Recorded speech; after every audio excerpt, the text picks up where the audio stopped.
Humans of the cardboard, welcome back to Just Nuts, guys. Today we need to talk about Yubel because this deck is coming, and I think it's coming in a pretty big way. Right now in the TCG, this deck is not quite good enough. Now, they do get two brand new cards in Legacy of Destruction, which we will get, I think, in late April, which will do a huge job at helping the deck and probably get the deck actually to like a probably rogue level. But I think this deck is barreling towards being a legit top 5 deck in the game, not just in our game, but also the OCG, and I think we're going to see that pretty soon here. So here's the big thing, right? Obviously, those two new cards as a support helped them out a bunch. It helped them a lot with consistency and extension, and now they're able to like very easily abuse the Unchained engine by playing the Shavara plus the Escape in the main deck, and then just like 2 or 3 names in the extra deck as well. The deck didn't really use that much in the extra deck anyway, so there's totally room for that. Not a problem there. And then we have this new card, Phantom of Yubel. This is really the game changer in my opinion. When I read this card about a week ago, a couple days ago, I had an abnormal amount of people saying card's mid. I was like, card is mid? You're insane. I don't get it. I seriously don't get it. Anybody who says this card is mid, I don't think they know what they're talking about, to be honest. Like, and I don't want to throw shade at anybody, but I don't even have anybody specific in mind, but I just know I had some comments of people being like, card's mid, card's mid. I was like, you're crazy. Okay, if you don't know what this card does, basically it's like a vicious Astrolabe, if you want a more modern example, or like an ABC Dragon Buster type fusion where you do not need to actually fuse for it. You just need to get the materials either in hand, field, or graveyard, and you can summon this. And most of the time you're going to be doing it from grave because that's the most free way to summon it. You use materials that you've already gone through, and then you get this card out for completely free. On top of that, it's a monster negate, essentially. So by shuffling any Yubel monster plus a Fiend with 0/0 stats, you basically get this card out from free. You can shuffle them from hand, field, or grave. Like I said, you're usually going to be doing that from grave. Can't be used as fusion material, cannot be destroyed by battle. Also, you take no battle damage from battles involving this card. And its main effect, the main, meat and potatoes of this card, is when your opponent activates a monster effect, quick effect, tribute this card, that effect becomes your opponent destroys one Yubel monster in your hand, deck, or field. Broken. It's basically a monster negate, but it's actually better than a monster negate. It just doesn't destroy the monster. That's the one downside of it, but it's basically better than a monster negate because not only is it basically turning off their effect, whatever effect they're trying to use that you're stopping here, it's basically gone, and now you're actually getting an extender out of it also because you're destroying a Yubel, and a Yubel's going to summon something from deck. Boom. Free material. I also love this card because it shuffles the monsters, so when you go through your like one copy of Yubel or one copy of your like Incarnates, you're able to like put them back and basically allow you to keep like resetting that loop and use it over and over again. I think this card's incredible. I think going first, summoning this and making insulating your plays through certain hand traps, stuff like Nibiru is definitely something that comes to mind. But also being able to just make it part of your end board. Like whatever your end board was, you just get to slap this on top of it now. That's honestly insane. Just add a monster negate to whatever your end board was. Go ahead and do it. And also reset some of your engine. Like I think this card's crazy. I really do. I think the biggest thing to say about this is basically this. So the most recent OCG breakdown, and I know this is only 5 days, but this is 76 different top performing decks. So I think this is like a decent little sample size here. Obviously Fire Kings and Snake Eyes are still ruling the game for them. Tenpai Dragons jumping out of nowhere. I already made a video talking about how they are popping off. Then Voiceless Voice definitely hanging around. And then you have this onslaught of 6 different decks, all kind of vying over for that back half of the top 10 decks, right? These 4 seem to be solidly in that top 4 discussion. And then there's these 6 decks. And there's honestly a couple of decks that are right behind them that only have like one less top. That could also be in this discussion. But for our purposes here today, Yubel is in this discussion. Yubel is technically tied for the 5th best deck in the game in the OCG. Now I know this is, again, small sample size. Maybe if over a couple weeks it may not have stand up in numbers to some of these other options here.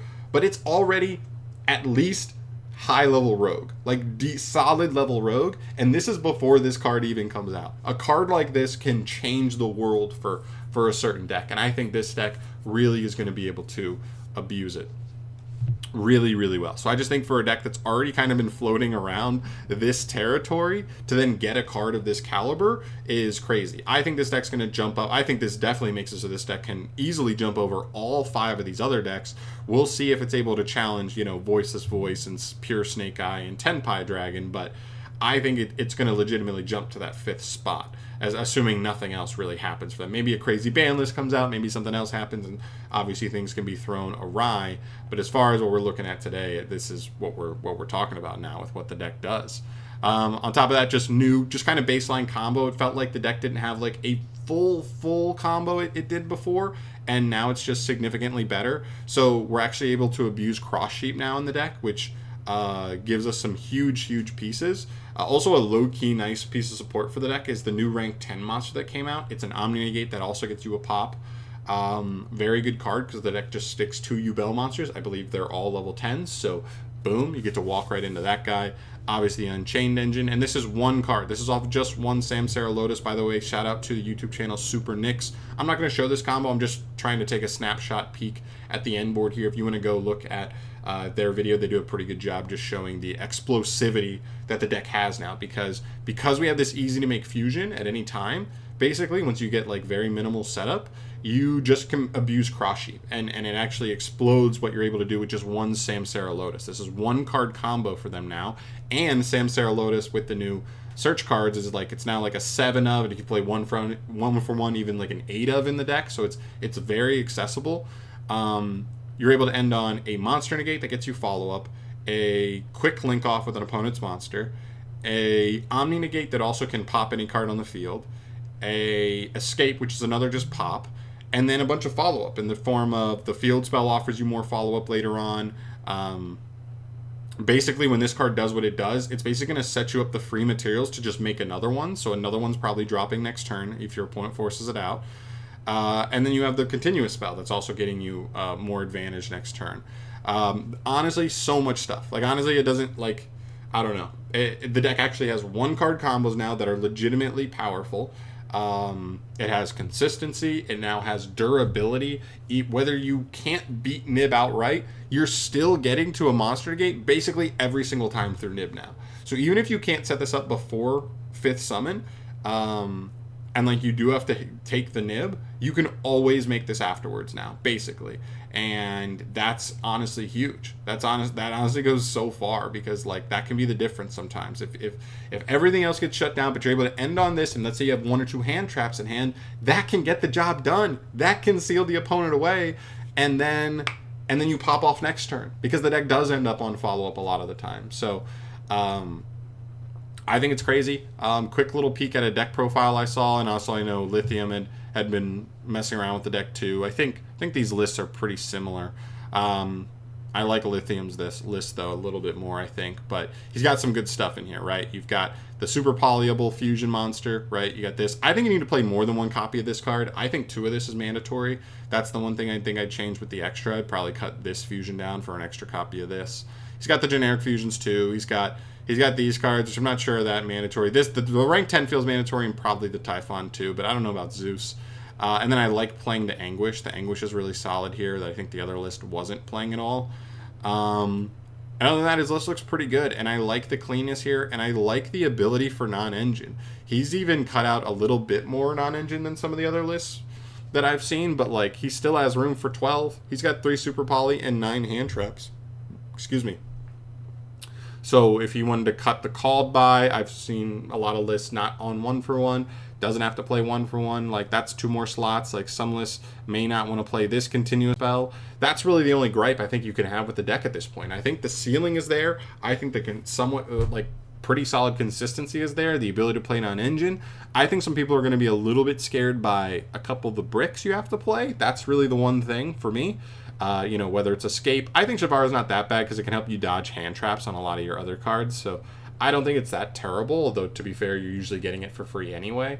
But it's not that bad. I think the Trap, I think you still need to play it, but I think it's like not the best card to draw, obviously.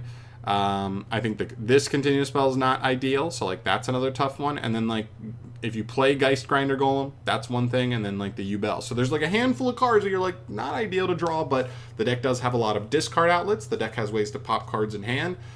I think you can make use of them pretty well because so much else of the deck is just kind of gas. So I think I'm okay with it overall. I really do think this deck is coming. Plus, I think by the time we get this, I think it's not 100% confirmed, but I think it's hinted that the Phantom of Yubel will probably be in our Battles of Legend, which I believe comes out late June. That's going to be around the time where we're getting our second ban list from now. We're going to get one ban list soonish in a month or so. I don't expect Konami to hit Snake Eye, but on that next ban list, we should be around that timeline where we're getting through Nationals, we're getting through all the biggest events of the year, and then that's when Konami likes to go in and really nail down the biggest decks in the game. They say, you know what, you had your time in the sun, you ran Nationals this year, now we're going to give you a significant hit. So if we see specifically Snake Eye and Fire King and that stuff get significant hits, maybe we see this deck even come up as a legit top tier option. But I think at worst, it's going to be a really high tier rogue deck that's really scary. I saw some replays. Shout out to El Exordio del Delista. Couple replays in this video where the deck gets literally hand trapped twice, through Nib and Ash, I think, and they literally ended on 5 interruptions. It was crazy, and it didn't look to me like they opened an insane hand that you have to open a specific 1 for 1 to oh, okay, he hit me after my normal summon, so I'll just 1 for 1 and win the game. It wasn't anything degenerate like that or anything like Saki. It just, the hand he opened just beat those hand traps. Deck's scary, man. Deck's really, really scary. So I would recommend looking into it, at least from the standpoint of be ready for this deck. Don't let it come out of nowhere and kill you. It's a rogue deck that I would at least have my eye on for right now, and I think down the line is going to have the potential to be legit top tier. If not just at least really high, scary rogue level. So that's it for me today, guys. Thank you so much for watching. As always, I want to just get this out to you. I want to give you my thoughts on where this deck is and what's going on here. I really think it's coming. I really think this card is really strong, and I think it's going to become a really strong backbone for the deck, giving it a much higher floor and also a much higher ceiling in a lot of cases. And I think it's a really great card. I think so many archetypes would love to have a card like this. So I'm out of here. Cool to see an actual, pretty, anime, kind of deck. We don't see these types of decks usually be that good competitively, but this one's got a chance to be really high tier, and I'm excited for it. I am. So I'm out of here for today, guys. Thank you so much for watching. As always, subscribe to the channel for more stuff from me down the line, and I will see you in the next video. Peace.